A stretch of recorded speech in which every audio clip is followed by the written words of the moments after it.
대청호와 보령호에 올해 첫 조류 경보 경계 단계가 발령됐습니다.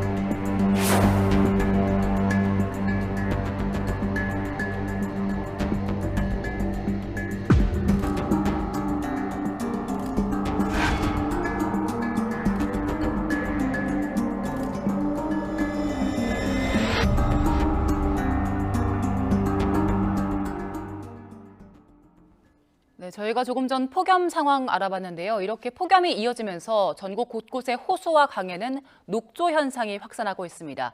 이렇다 보니 우리가 먹는 물은 괜찮은지 걱정인데요. 이번엔 녹조 전문가 연결해서 자세히 알아봅니다. 강원대 환경학과 김범철 명예교수 연결되어 있습니다. 교수님 나와 계시죠? 네, 안녕하세요. 예, 전국 곳곳 식수원에 지금 녹조가 확산하면서 올해 첫 녹조 경계 단계까지 발령이 됐는데 현재 상황 어떻습니까? 예, 여러 호수에서 녹조가 아주 심하게 나타나고 있는데요. 예, 매년 우리가 겪는 현상이고, 우리나라 호수가 한 18,000개쯤 되는데 한 절반 정도는 녹조 현상이 나타납니다. 농도는 좀 차이가 있습니다만, 이 녹조 현상이라고 하는 것은 남조류라고 하는 식물 플랑크톤이 대량 증식하는 것인데, 이 남조류는 수면으로 잘 떠오르기 때문에 수면에 잔뜩 몰렸다가 바람에 밀려서 한쪽으로 모이게 됩니다. 그러면 아주 육안으로 확연히 드러날 수 있게 그 높은 농도가 발견이 되고 그러죠. 예. 예, 교수님 올해 녹조 발생한 현황이 이전 연도와 비교해서는 어떻습니까? 정확하게 비교하기는 좀 어렵습니다만 녹조 현상은 매년 해마다 차이가 납니다. 예, 비가 좀 초여름에 비가 많이 내리고 그 다음에 고온이 이어지면은 이제 녹조 현상이 생기기 아주 좋은 조건이 되거든요. 올해 비가 많이 오고 지금 고온이 한 2주일 이후에 잇따랐기 때문에 남조류가 살기 아주 좋은 조건이 됐습니다. 그래서 예년보다는 조금 높은 농도로 발생할 수 있는 조건이라고 볼 수가 있습니다. 네, 호수와 강에 녹조가 생기는 이유 짚어주셨는데 날씨가 더울수록 녹조가 더 심하게 발생합니까? 예,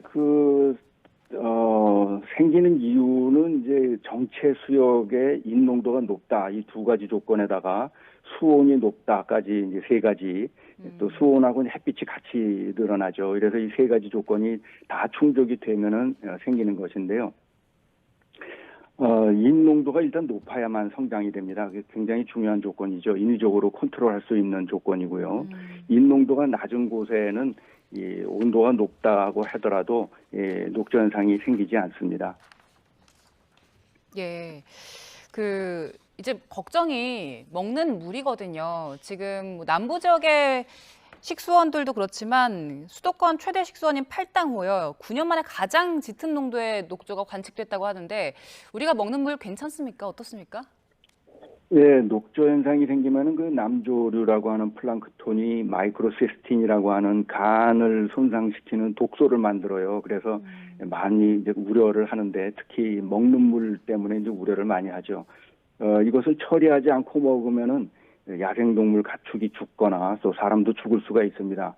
예, 그런데 끓여도 이것은 분해가 되질 않기 때문에 끓여서도 해결이 되질 않아요. 그런데 다행히 이 정수 처리 공정에서 조류세포를 제거하고 또 염소 소독을 하면은 염소 소독에 의해서 이 마이크로시스틴이 다 파괴가 됩니다. 예, 그래서 오히려 수돗물에는 별로 우려할 필요가 없고 정상적인 보도 처리를 한다면은 별로 걱정을 하지 않아도 되는데 물놀이라든가 어패류를 먹는다든가 예. 또는 야생동물 이런 데 피해가 많이 있습니다. 일단 우리가 먹는 수돗물 자체는 어느 정도 걸러지기 때문에 문제가 없는데 여기에 물에 들어가거나 이런 것들이 위험한 상황인 거잖아요. 그럼 이번 그렇죠. 부분들에 대해서는 어떤 대책이 있겠습니까? 예, 미국에 가보면요, 녹조 현상이 생기는 호수가 많이 있습니다. 녹조 현상이 생기면은 호숫가에 큰 간판이 붙습니다. 워닝이라고 해서 간판이 붙는데 뭐냐면 독성 조류가 살고 있으니까 이 물을 먹지도 말고 물 속에 스키를 타거나 수영을 하거나 이렇게 물과 접촉하지 마라. 또 가축이 들어가서 강아지가 들어가서 수영하다가 죽는 사고도 있거든요. 예. 또 가축이 와서 먹고 죽는 사고도 있고 그래서 접촉하지 않게 경고판을 붙이는데 우리나라에는 아직 없어요. 그래서 저는 우리나라도 이런 경고판을 붙여야 된다고 생각을 합니다. 예. 일단 들어가는 것 자체가 크게 문제가 되기 때문에 이걸 잘 알리는 게 중요해 보이는데 환경단체 주장 보니까요. 녹조물에서 그 낚시와 물놀이 하는 거 위험하다. 그 녹조 문제 완화하려면 수문을 개방해야 한다. 이런 주장하고 있던데 어떤 대책 필요하겠습니까? 예, 이 남조류 플랑크톤은 수문을 개방해서 하천이 되면은 없어지고 대신 그 부착조류라고 하는 돌에 붙어 사는 형태가 살게 됩니다. 예, 그런데 만약 우리가 물이 필요하지 않다면은 그 저수지를 철거하거나 수문을 여는 것이 당연하겠죠. 그런데 이제 물이 필요하다면은 어쩔 수 없이 가둬 놓고 그 물을 처리해서 사용하는 것이죠. 정수장에서 처리하는 것 외에도 호수 내에서 처리하는 방법도 있습니다. 그 정수장에서 그 응집제라고 하는 그 알루미늄염을 첨가하면은 부유물질이 빨리 침강합니다. 침강 속도를 빨리 증가시켜서 수돗물을 만들어내는 것이죠. 그 똑같은 과정을 이제 호수 내에서도 하는 거예요. 주로 그 명반이라고 우리가 부르는 또 위장약으로도 쓰는 그런 그 알루미늄염을 넣는 것인데 호수에서 넣으면은 인을 빠른 속도로 침강시킵니다. 그래서 그 조류가 먹고 사는데 필요한 비료 성분인 먹이인 인을 없애가지고 성장을 아예 원천적으로 막는 그런 방법이죠. 미국에서 많이 쓰고 있고요.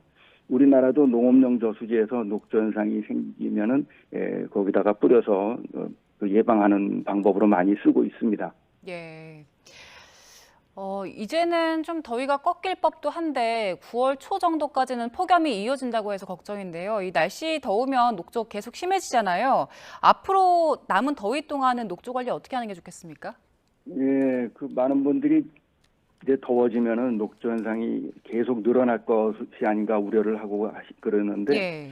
이 조류 세포는 먹이인 인의 농도에 비례해서 성장합니다. 예, 그러니까 덥다고 해서 계속 끝없이 성장하는 게 아니고 물 속에 있는 먹이인 인 성분이 다 고갈되면 더 이상 성장을 안 하고 이제 정체되는 거죠. 지금은 이제 거의 지난번에 비가 많이 왔을 때 농경지에서 많은 양의 인이 유입이 됐어요. 그래서 큰 비가 오고 나면은 한 2주 동안 햇빛이 쬐면은 이제 피크에 도달하거든요. 한 2, 3주에.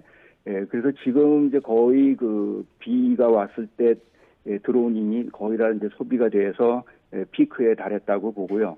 더 이상 비가 오지 않으면은 그대로 정체가 되고 만약 여기서 폭우가 또 내리면은 이제 대형댐에는 또다시 농경지에서 그 퇴비 유출이 일어납니다. 그러면은 이제 또 더 많은 양이 성장할 수가 있고 그렇죠.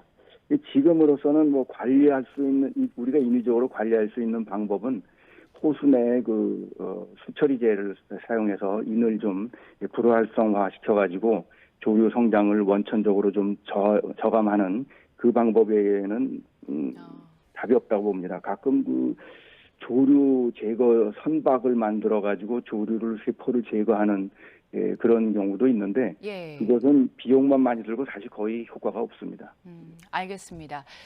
녹조가 심한 원인 그리고 관리 방안까지 알아봤습니다. 강원대 환경학과 김범철 명예교수와 함께했습니다. 고맙습니다. 네.